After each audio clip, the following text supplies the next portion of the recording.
Did you know that long before Wall Street and international banks, the world's wealth was built on the back of camels and the power of monsoon wines?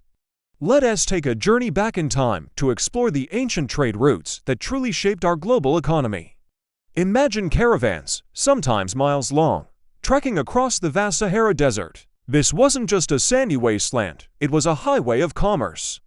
From West Africa, traders sent a steady stream of gold northward. In return, something just as precious traveled south: salt. In some places, salt was literally worth its weight in gold. Great empires like Ghana, Mali, and Songhai didn't just rise from the sand, they were built by controlling these trade routes. They taxed the goods, provided security for the merchants, and in doing so, became fabulously wealthy. Legendary cities like Timbuktu, Gao, and Jen weren't just remote outposts. They were bustling, cosmopolitan centers of global trade. The gold that flowed out of Africa from these hubs fueled the economies of North Africa, the Middle East, and even Europe for centuries. Now, let's shift our gaze eastward to the sparkling waters of the Indian Ocean.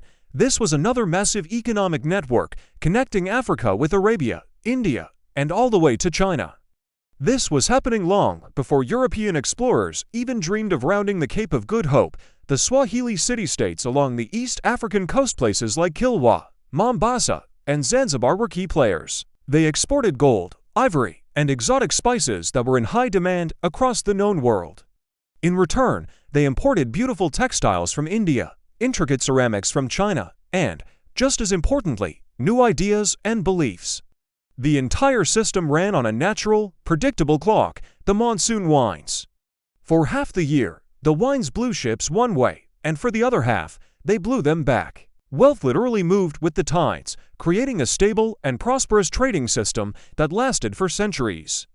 Of course, we can't forget the most famous trade network of all, the Silk Road. But it wasn't just one road.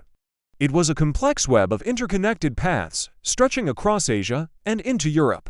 While silk was the headline product traveling west from China, so much more was exchanged. Spices, paper, and groundbreaking technologies moved along these routes. But it wasn't just about goods. The Silk Road was an information superhighway for its time.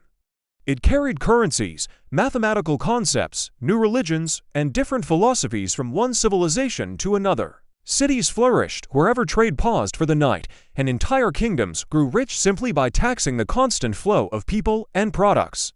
But what about the interior of Africa? It wasn't isolated at all.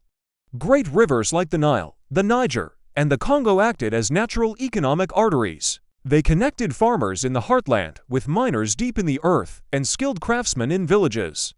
These rivers allowed for the transport of copper, iron, gold, and agricultural surpluses to coastal ports, where they could be traded for foreign goods.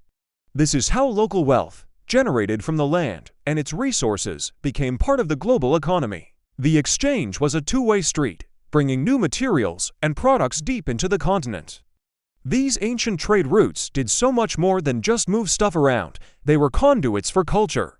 They spread languages, sparked innovation, and funded the construction of incredible architecture and the establishment of great universities. They literally shaped global tastes, making spices from a tiny island a luxury item in a European court. So, when European powers began their quest for global dominance centuries later, they didn't discover new, untouched lands. More often than not, they followed these pre-existing trade routes, sometimes integrating into them, and other times violently redirecting them for their own profit. The immense wealth that built the modern world didn't just appear out of thin air. It has a long, complex history. It flowed along these ancient paths, carried on the backs of animals, in the holds of riverboats, and on ships guided by the stars and wines. Globalization isn't a modern invention. Its roots run deep, back to a time when the world was connected not by fiber optics, but by the courage and ambition of traders who dared to cross deserts and oceans. The world we live in today was built on the foundations they laid. Thanks for watching. If you found this journey into the past interesting, don't forget to like this video and subscribe for more stories about how our world came to be. See you next time.